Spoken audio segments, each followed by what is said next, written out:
Recibimos al ilustrador uruguayo Alejandro Colucci. Él vive en Inglaterra y se especializa en el género terror y ha realizado desde la portada de una edición especial de Dr. Jekyll y Mr. Hyde a sagas como Assassin's Creed y The Witcher. Bienvenido, un placer tenerte de vuelta. Muchas gracias, muchas gracias. A veces uno puede llegar a pensar que el género de terror no es el mismo, o no tiene el mismo efecto que tenía el terror para nosotros cuando éramos chicos, ¿no? Donde realmente lo que uno veía lo tocaba realmente. Después el género se puso extremo en muchas sagas, de muchas películas, y ahora, esta es una opinión mía, ¿no? Sería como, en general estoy hablando, tanto en el cine como en la literatura, como en la ilustración, como es tu caso, pasaría a ser parte de un tema meramente estético. Y no lo estoy minimizando con esto, sino que hay una estética también. El terror exige una cierta estética.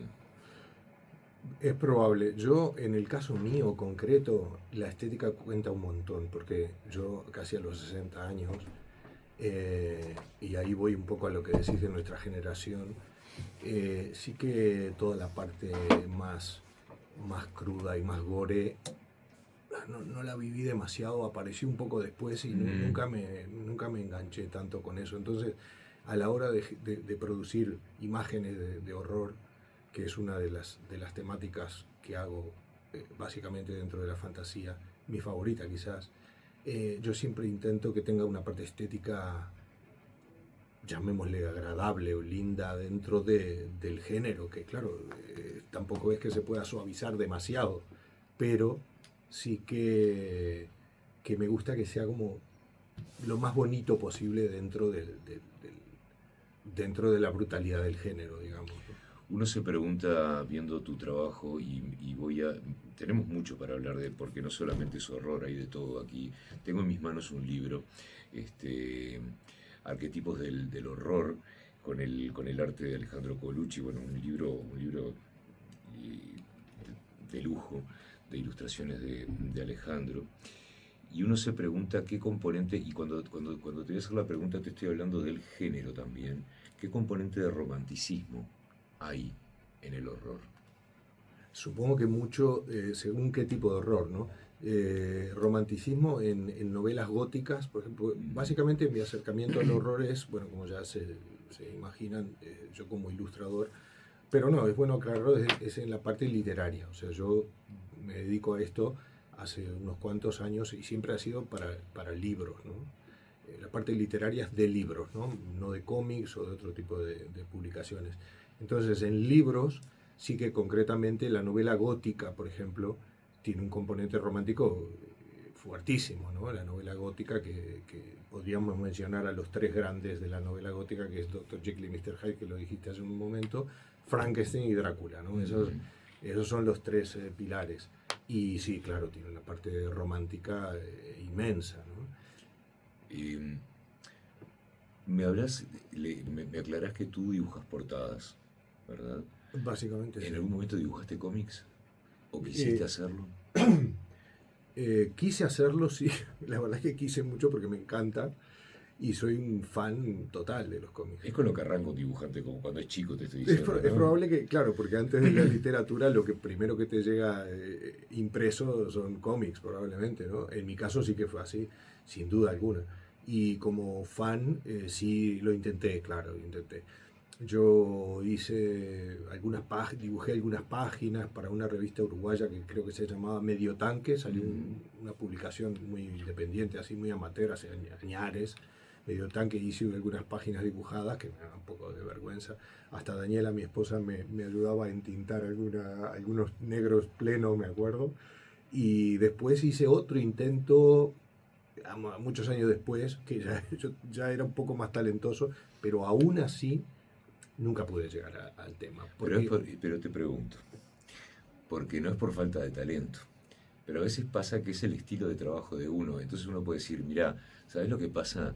Yo me enrosco tanto a dibujar que soy muy lento para lo que el cómic exige. ¿Entendés? Viste que te exige una dinámica que sí, capaz no la podés cumplir porque vos te, te centrás en una obra y ahí es donde pones todo. es que yo creo que la clave, como mejor se define, es que yo me expreso mejor, como ilustrador, me expreso mejor en una sola imagen. O sea, mi trabajo está orientado a, a mostrar algo lo mejor posible, narrar, pero en una sola imagen. Entonces en el cómic, que es un arte narrativo en el que te tenés que extender y explicar las cosas cuadro a cuadro, es donde yo no encajo. Hice el esfuerzo porque como fan sí que me encanta, pero como artista, como profesional no puedo. No Tengo, puedo extenderme en secuencias. Siempre tengo la impresión de que una persona como vos, un ilustrador profesional como vos, obviamente arrancó de chico porque este es un talento innato. ¿Ah? ¿Recordás tu primer gran dibujo? Ojo, tu primer gran dibujo que tú hayas sentido que fue tu primer gran dibujo y podés haber tenido 8 años. Te estoy hablando de ese dibujo que cuando vos lo terminaste y que además uno se transforma en la galería móvil de ese dibujo y se lo muestra a los amigos, ¿no? Y los amigos ponderan eso Sí, y por sí. un rato sos importante. Por un lado, mira, tengo dos anécdotas, Chip, le voy a intentar resumir con relación a eso.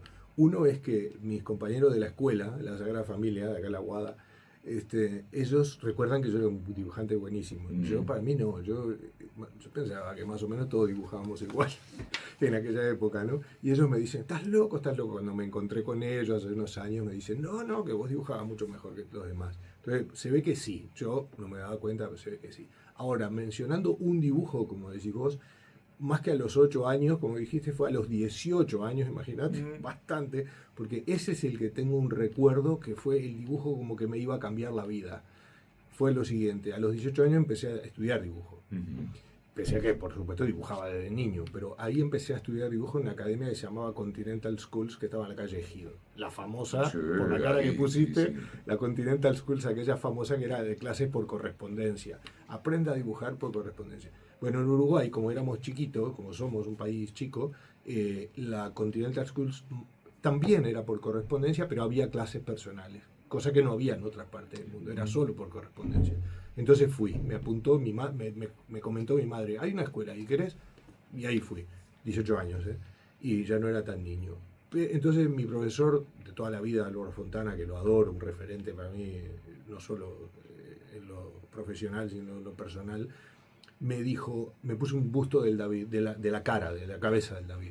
Y me dijo, hacelo pero rápido, no te entretengas mucho en detalle, no sé qué. Y lo hice, nada, en 3 minutos. Se lo mostré y me dijo, bueno, tampoco tan rápido, tómate un poco más, 15, 20 minutos o algo. Entonces, bueno, pues ahí lo hice con más precisión, con sombras, con cosas. Y cuando lo vi, y él también lo vio, muy bien, me dijo. Y cuando lo vi dije, ya está, Es esto es acá. lo que quiero hacer de acá para adelante porque me di cuenta, fue como pocas veces, viste, que cosas que te hacen clic, esa realmente me hizo un clic potente. A veces vos sos de una generación que para poder desarrollar ese talento tenías que tener suerte. Y cuando hablo de la suerte te estoy hablando del entorno familiar, porque somos de una generación donde no siempre el entorno familiar iba a entender el amor por la música o el amor por el arte. Teníamos que ser médicos, abogados, o como pasa hoy, jugadores de fútbol también podía ser. Ser artista en cualquier disciplina era bravo que hubiera un apoyo. Y quizás vos tuviste suerte en ese sentido y capaz que tuviste o una madre, un padre, ambos o lo que fuera, que te compraban la enciclopedia de pintores que salía todas las semanas, es decir, que te desarrollaban desde su lugar. Sí, yo me crié con mi madre y mis abuelos maternos porque mis padres se divorciaron cuando yo era muy chico, pero tanto mi padre, que yo lo seguí viendo durante toda la vida, tanto mi padre como mi madre y mis abuelos, todos, nunca vi que me hubieran puesto objeciones al respecto. Mm, Sí que encontré objeciones al comentar, pero en otra gente, conocidos, primeros trabajos que tuve de pibe, y la típica frase de, pero ¿y qué querés ser de vos? ¿A qué te querés dedicar? Y yo, a dibujante, yo quiero ser dibujante. Y me dice, ¿cómo dibujante? ¿Pero de qué querés laburar, no? Sí, sí, de dibujante. Entonces sí que estaban esas frases que no... Pero no, ya te digo, en mi casa, mi familia más cercana, no, nunca pusieron pegas en el respecto. Y sí que yo tuve muchos cómics y libros y de todo, o sea, sí que tuve fuentes de inspiración. Por ejemplo, a mi mamá le encantaba el cine, era una mm. apasionada del cine y me transmitió eso, que también fue una influencia linda para un ilustrador. También las películas, por supuesto, es una cosa importante. Y mi viejo siempre le gustó mucho el tango y mi tío era un dibujante muy bueno, me acuerdo, mi tío paterno. Y bueno, entre poco influencia de eso y bueno, después todo lo que uno va viendo en la vida es que al final llegué a lograrlo, ¿no? Sí, y en una época más difícil, ¿no?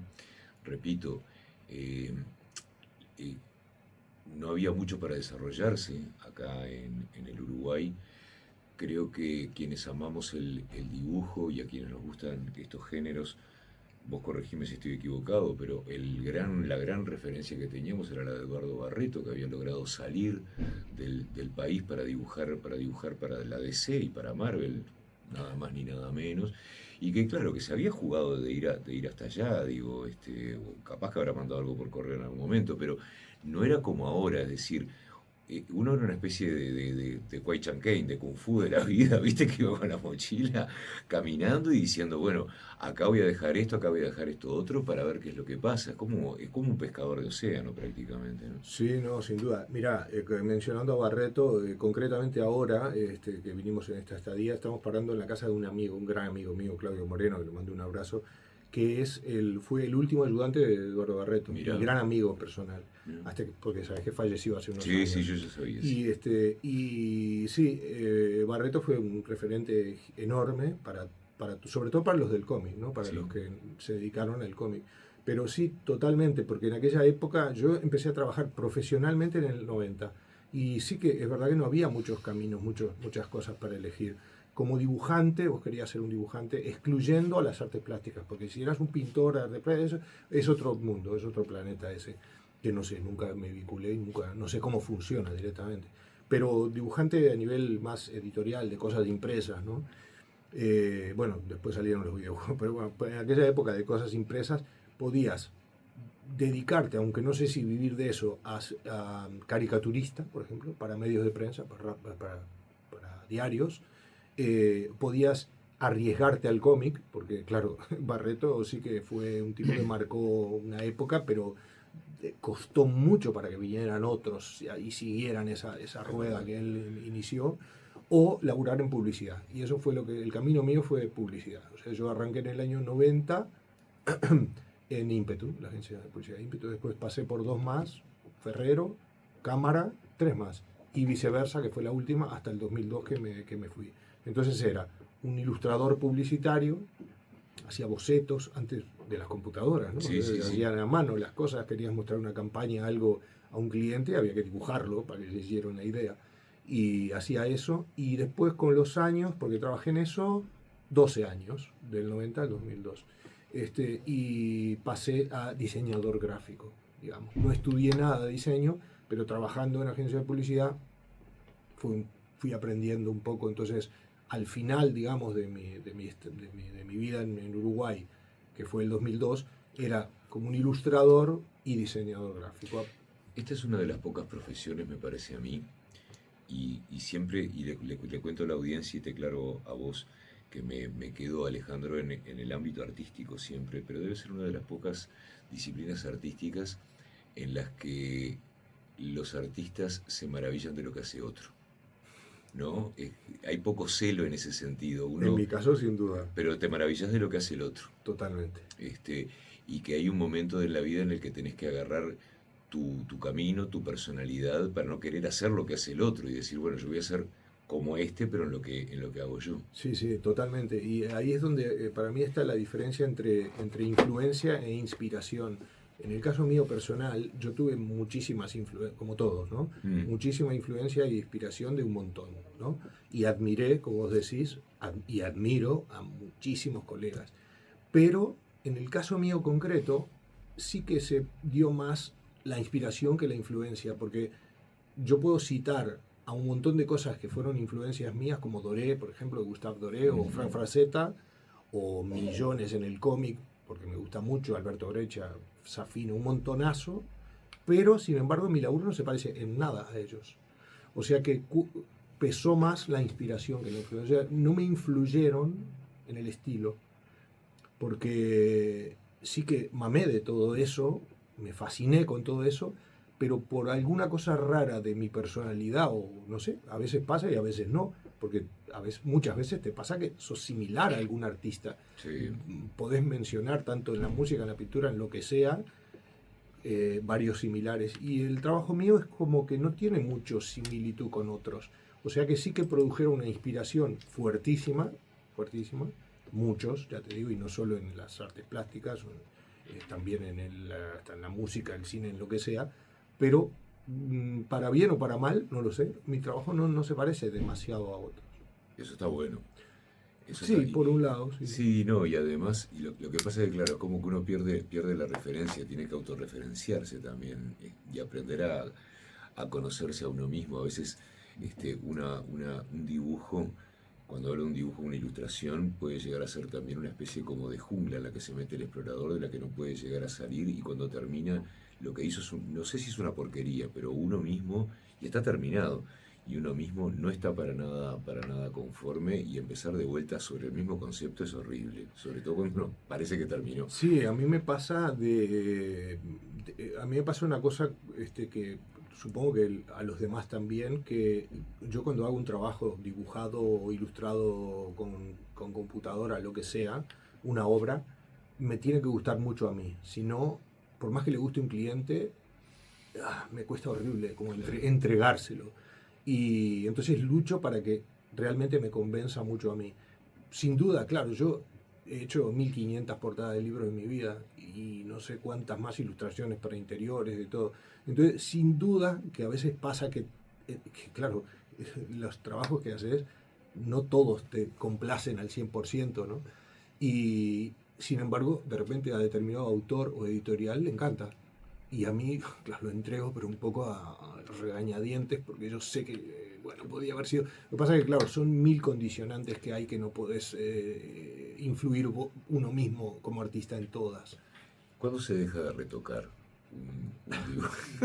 No se deja Porque, nunca, porque, o sea, pero viene alguien, esto lo entrecomillo, y te saca el lienzo, después vamos a hablar de tecnología, te saca el lienzo de la mano y dice, Alejandro, esto está terminado, ya está, porque viste sí, que uno sí. lo mira de cerca, de lejos, y siempre hay un toquecito. Yo creo que lo que marca eso es, la experiencia.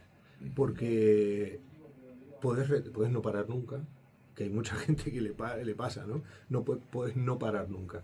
Pero la experiencia y el profesionalismo hace que, claro, si vos te dedicas a esto, es un medio de vida, tenés unos deadlines ahí que cumplir. Entonces, con el deadline delante, que sabes que es mañana o pasado mañana o cuando sea, ya sabes que hay un punto que vas a tener que dejar. Entonces, más vale que lo soluciones de tal manera de que te vas acercando a ese punto y está el trabajo acabado en las mejores condiciones posibles. Lo cual no quiere decir que después ves el trabajo al tiempo, al mes, al año o a cuando sea, y te da ganas de meter la mano ahí, de Sí. retocar un poco y hacerlo, mejorarlo, lo que sea. Lo he hecho también eso, ¿eh? Por ejemplo, ese libro que tenés en la mano, que es una selección de mi trabajo en el área del horror, a la hora de entregarle las ilustraciones al editor, claro, retoqué algunas porque había cositas ahí que yo quería. O sea que sí es delicado el tema de cuándo terminas de retocar. Voy a tratar de expresarme lo mejor que pueda. Le cuento, quiero contarle a la audiencia que tengo este libro en mis manos que tiene en su tapa lo que uno podría llegar a describir como un ángel caído. Exacto. Porque, bueno, si bien los rasgos del personaje son como de una especie como de murciélago, si se quiere, tiene su rostro deformado, y lo que queda del ala, del ala que se ve, es el ala claramente de un ave, entonces ahí uno puede llegar a hacer esto.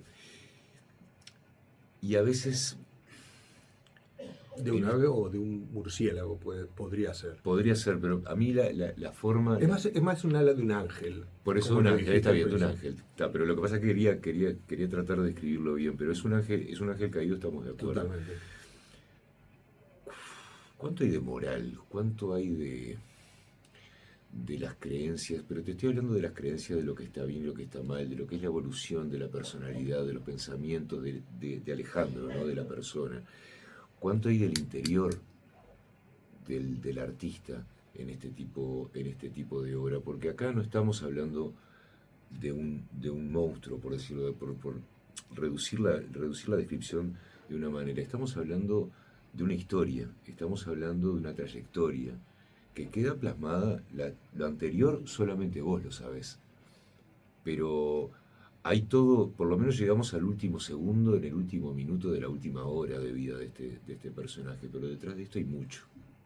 Sí, bueno, depende, claro, porque como yo te decía antes, yo trabajo para muchas editoriales y escritores independientes también, con lo cual eh, toda esa información y toda esa creación de quién es el personaje y cuál es la historia es de parte de ellos, Obvio. no mía. Entonces yo la mayoría de las veces me limito como a interpretar, ¿no? Interpretar con mi visión estética lo que otros crearon. Por ejemplo, esa misma, por eso mismo la incluí en la portada, esa misma es inédita, entonces sí que esa tiene como un poco más de historia para mí y un poco más de impronta personal. Pero como te digo, me debato un poco entre las dos cosas, porque lo que hago más son trabajos para otros, entonces yo represento ideas de otros, lo cual me diferencia mucho de una cosa que hablábamos antes, que era de las artes plásticas, que ahí sí es el 100% un artista plástico, el 100% viene de dentro de ese artista, ¿no? En mi caso, sí, bueno, la minoría tienen mi impronta personal y exactamente mi descripción estética de lo que quiero, ¿no? ¿Cuántos sentidos trabajan en una obra? Y trabajan todos y las 24 horas, porque realmente no paramos nunca. Yo a veces cuento que Daniela y yo trabajamos, porque mi esposa y yo, Daniela y yo trabajamos no Habíamos solo... quedado que no íbamos a nombrar a Daniela. Al menos la nombraré, en el sentido de no solo como pareja, sino que además somos socios hace años y trabajamos juntos. Entonces, Daniela y yo siempre cuento que podemos estar un lunes a las 10 de la mañana, 11, que está todo el mundo laburando, nosotros estamos sentados frente al río tomándonos un café, pero a veces un domingo a las 10 de la noche estamos trabajando. Entonces, sí que el trabajo freelance, por un lado, y artístico, por otro, que uno lo lleva adentro, es una impronta que no descansa nunca. Los sentidos están activados todo el tiempo, ¿no? Incluso hasta una cosa que hablamos fuera de micrófono contigo hace un rato, que hasta ves el mundo de otra manera, con otros ojos, ¿no? Es verdad. Observas las cosas como quizás otros no lo hacen. Alejandro, ¿cómo fue el pasaje de lo físico a lo digital? Generalmente cuando pensamos en el dibujo, cuando por lo menos los más veteranos seguimos pensando en mezcla de técnicas, ¿no? Va a depender también del momento febril que uno esté viviendo a la hora de dibujar. Y sin embargo, nos contabas a Alejo y a mí que tu trabajo es digital. Sí, yo en realidad manejo muchas técnicas porque adapto un poco la técnica a lo que, al medio que va a ser publicado, ¿no? Mi trabajo es para ser publicado. Entonces, yo he pintado acuarela, óleo, dibujo a lápiz, hago arte digital, hago un poco de todo y elijo, digamos, en qué momento hacerlo, ¿no? Pero sí que el grueso de mi trabajo actual es digital completamente. Y eso se dio cuando me mudé a Barcelona en el 2002, que yo no había hecho absolutamente ninguna ilustración de formato en técnica digital. Y en recuerdo que las primeras entrevistas en editoriales, yo iba con mi carpeta bajo el brazo, carpeta de toda la vida, con los óleos, los dibujos, todo bajo el brazo. Y les gustaba mi trabajo, pero me expresaron algo que era lo que buscaba el público precisamente, los lectores de libros, porque eran editoriales de libros, novelas, ficción. Y entonces me decían que la estética que se estaba pidiendo, haciendo y pidiendo por parte de los lectores, y que se vendía muchísimo eso, era un poco como los carteles de los pósters de las películas, que sí que hay fotos de los, bueno, estoy hablando hace 25 años atrás, que hay fotos de los personajes, pero no es como una foto así muy pura, como que tienen un tratamiento muy plástico, muy de texturas y de añadidos, y que no es a medio camino entre una pintura y una foto. Y me dijeron si podía hacer eso. Entonces me adapté a eso. En realidad no lo había hecho nunca, pero me adapté a eso, lo empecé a hacer y después lo fui perfeccionando muchísimo, porque al final lo que yo terminé haciendo es mucho más complejo de lo que ellos me sugerían, pero fue un cambio, sí, de técnica debido al público. O sea, era la gente la que requería eso, y compraba muchos más libros que si no tenían eso en la portada. Y es increíble. Eh, ¿Cuándo es que empieza a profesionalizarse un artista? Porque un artista, una de las características que puede llegar a tener es la libertad de poder hacer lo que siente, lo que quiere en ese momento. Trabajar a pedido ya exige otro desarrollo también, ¿no? Un desarrollo profesional en el que uno tiene que salir, te digo más, quizás hasta de la zona de confort, porque quizás no está bien que lo digamos acá, pero no estamos en Inglaterra, capaz que no nos están escuchando. Capaz que hay muchos trabajos que no te salían de adentro, pero que bueno, que es como pasa con cualquier profesión. Hay que hacerlo, hay que hacerlo y hay que hacerlo a un nivel de excelencia.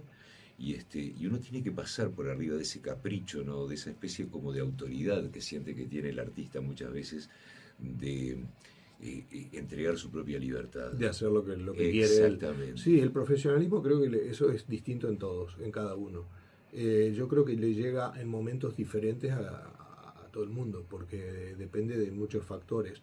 Yo conozco artistas grandes profesionales de mi edad o incluso más jóvenes, digámosle, que han tenido como bueno, la condición de vivir con los padres, por ejemplo, hasta, no sé, más de 30 años, por ejemplo.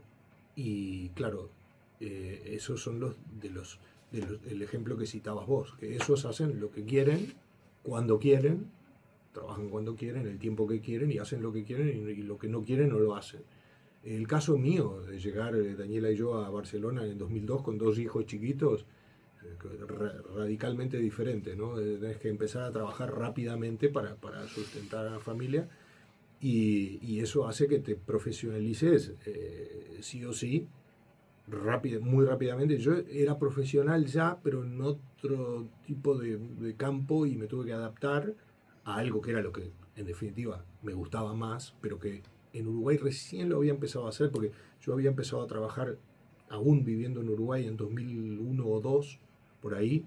Había empezado a trabajar para 2 editoriales de Estados Unidos de ilustraciones, una, y de cartas para un juego de rol, Vampiro la Mascarada se llama, para otra editorial. O sea que ya venía con un poquito ahí de experiencia, más lo de publicidad, que era, bueno, diferente, pero al menos había aprendido técnicamente algo. Y entonces me tuve que profesionalizar, digámosle, entre comillas, muy rápido, porque tenía otras prioridades, ¿no? ¿En qué estás ahora? Ahora, en el trabajo de siempre, haciendo tapa de libros. Eso hago constantemente. Nosotros, Daniela y yo, siempre tenemos acordado con clientes por 3 o 4 meses en anticipación, más o menos una por semana, una portada por semana, o ilustraciones interiores. Y hasta octubre ahora tenemos ya todo copado. Como trabajo, como cosa personal y proyecto personal, lo que tengo es una idea muy buena, que tenemos una idea, Daniela y yo, que es para lanzarla por medio de crowdfunding, que es editar nosotros mismos libros de literatura gótica, que lo hablamos un poco antes, porque precisamente yo trabajé en Dr. Jekyll y Mr. Hyde, que vos lo mencionaste, sí, lo mencionamos, sí, pero lo antes, mencionamos aquí. Después hice, hace un año, Frankenstein, el clásico de Mary Shelley. Lo hice ilustrado, una versión de lujo, y ahora estoy de a poco, porque no tengo mucho tiempo, haciendo Drácula. Entonces la idea que tenemos Daniela y yo es de editar esos 3 libros nosotros mismos por medio de crowdfunding, y hacerlos ilustrados, y hacer como ediciones definitivas, o sea, ediciones ilustradas con mi técnica, y sobre todo con mi punto de vista a la hora de ilustrar, porque cuando yo ilustro obras así muy, muy, muy conocidas, lo que hago es respetar lo máximo posible, el 100%, la visión del autor, cómo describió el autor las escenas, los personajes y la historia. Lo cual, pongámosle Drácula, el ejemplo de Drácula, lo cual prácticamente no he visto nunca, salvo un cómic hace muchos años de Fernando Fernández, las millones de adaptaciones que hay de Drácula en lo que sea, en teatro, en cine, en cómics, en videojuegos, qué sé yo. Nunca son, nunca son muy reales, ay, ¿cómo les llamo? Fidedignas con la novela. Porque se toman muchas libertades. Y está bien, porque cada uno hace su versión. Pero lo que queremos hacer nosotros con estas obras es precisamente hacer algo muy, muy, muy fiel. Y en una base. Sí, y que sea lo más fidedigno posible y que realmente lo que estás leyendo es lo que estás mirando. Y así lo queremos lanzar, para hacer como una edición importante, grande y en cierto punto definitiva.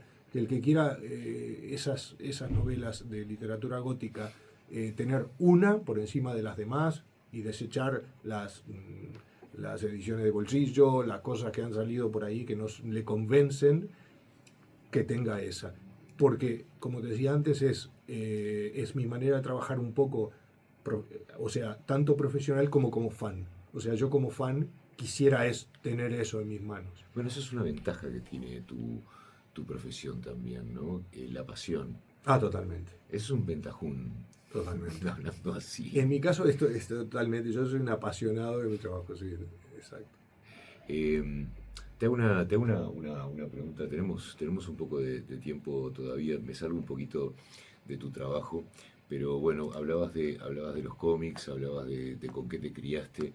Somos de una época también que cuando creo que a no ser por el Superman de Christopher Reeve, todo lo demás que se llevó del cine fue una gran decepción para quienes leíamos cómics. Quizás el gran público en general disfrutaba de estas películas, pero no todos los que conocíamos historias o los que teníamos una estética determinada, por lo menos en nuestra cabeza, en nuestra esperanza a la hora de ir a ver una película, nos íbamos entretenidos, pero de repente no muy contentos con lo que habíamos visto. ¿Qué piensas del cine del género de los últimos tiempos? ¿De superhéroes? Sí. No he visto nada. ¿En serio? Yo de la Marvel, bueno, sí, Marvel y DC. Yo creo que de la Marvel, que empezó con este aluvión de películas que saca como 2, 3 por año, no sé cuántas saca, yo creo que habré visto la primera, la segunda, y incluso ni me acuerdo cuál era, porque es que no me gustó, le perdí completamente el interés. Y lo mismo con la DC, o sea, Batman, y mencionaste Superman. Superman yo creo que no lo vi nunca, no sé, y Batman creo que llegué a ver alguna por ahí y no me convenció y ya me aburrió, me cansó, me decepcionó y realmente miro otras cosas, ¿no? ¿Y los otros géneros que vos sí ilustrás y que has acompañado con tus ilustraciones? Y bueno, hay géneros, por ejemplo, dentro de la fantasía, la ciencia ficción, un poco menos ciencia ficción y terror, veo bastante, pero reconozco que lo que veo tampoco es lo mejor del mundo. Lo que pasa que sí que por mi profesión casi que lo tengo que ver. Hace una semana fuimos con Matías Castro, con el director de Montevideo Comics, y Claudio Moreno, mi amigo del que estamos en su casa, fuimos a ver la película 28 años después, que tiene otro nombre en Uruguay, pero es 28 Years Later. Y la fuimos a ver al cine, de terror, de zombies, de infectados, así. Y es que salí del cine un poco, a ver, buena no es, pero la tenía que ver, porque profesionalmente lo tengo que hacer. No solo por apoyar al género, pagar una entrada, sino por el hecho de que siempre hay alguna cosa, alguna escenita, algún momento, algún frame, lo que sea, que me interesa porque me gusta estéticamente, me sirve para mi trabajo. ¿Y lo que ha hecho el cine con la estética de Giger, por ejemplo? De Alien. De Alien, sí, estaba pensando cuál película, sí, bueno, sobre todo Alien, claro. Sí, Alien me parece una obra maestra, y sí, bueno, es una criatura absolutamente fascinante, que tuve la suerte, la oportunidad de dibujarla. Yo dibujé al Alien de la segunda película, de Aliens, sí, porque se hizo un artbook de la película, porque era el aniversario, no me acuerdo qué aniversario, y me invitaron a hacer una imagen y la hice, está en el artbook de Aliens. Sí, no, la obra de Giger siempre me pareció fascinante, muy novedosa y muy eh, extraordinaria. Em, yo siempre pienso que quizás nos está escuchando alguna persona muy joven que tiene el talento o alguien ha llegado a una persona muy joven que tiene este talento, específicamente el tuyo. Eh, y siempre pienso que uno le puede dar una mano a alguien, a veces abrir una puertita cuando se cree que todas las puertas están cerradas. ¿Qué le dirías vos a una persona que tiene este talento que es maravilloso, el de poder conectar la mente, el alma con la mano y poder expresar, ¿no? Y de hecho es como una especie como hasta de poder mágico, porque podés hacer aparecer, ¿no? Lo que Sí, vos te imaginás. lo que no existía. Y algo que no existe también. Sí, sí, totalmente. Y yo lo primero que le diría es que se lance al agua inmediatamente, porque hoy en día, por suerte, las fronteras han caído en el sentido de lo que hablábamos antes, que Eduardo Barreto tenía que viajar a Estados Unidos, yo también tuve que ir con una carpeta bajo el brazo. Ahora las fronteras, todo eso se diluyó por internet, que se puede acceder a todo y a todos. Y a todos los países, a todas las áreas.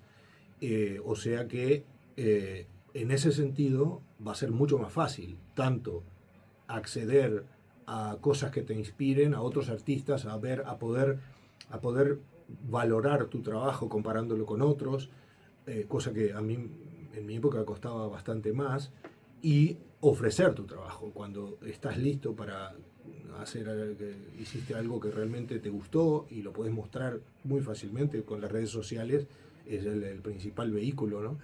Entonces, por un lado, eso me parece que la gente tiene que apostar o sea, las individualidades es lo que más necesitamos últimamente, ¿no? Entonces, todo lo que realmente puedas hacer, que venga de dentro tuyo y lo hagas bien y lo hagas con pasión y te guste, hay que hacerlo, no hay que recluirlo ahí adentro, por un lado. Por otro lado, también apareció el gran peligro hoy en día de las inteligencias artificiales, que relacionado con la profesión nuestra puede ser una pesadilla. A mí no me afectó porque tengo ya un background, tengo un currículum Sí. y tengo un nombre, y la gente cuando busca mi trabajo lo busca un poco, o sea, lo busca por las dos cosas, por la calidad de mi trabajo y por mi nombre, porque le gusta trabajar con la persona que hizo arte para The Witcher o para Assassin's Creed. Pero los pibes más jóvenes, la gente que recién empieza, el toparse de cara con lo de la inteligencia artificial, con el nivel de calidad que tiene, puede ser durísimo. Es una cosa que hay que regularla, buscarle una ley rápidamente. ¿Dónde pueden ir a ver tu trabajo? Ahora estamos hablando para exponer mi trabajo online en mi página web, alejandrocolucci.com. Ahí es Colucci donde... con doble C. Sí, con doble C, sin H. Ahí no Daniela y yo la actualizamos, la verdad, una vez al año, creo. O sea que pueden faltar algunas cosas, pero hay bastante para ver. Y tengo unas redes sociales, creo que en Instagram es Alejandro Colucci Art y en Facebook me encuentran Alejandro Colucci. Después físicamente va a haber probablemente una exposición ahora en las siguientes 2-3 semanas con mi trabajo en Montevideo.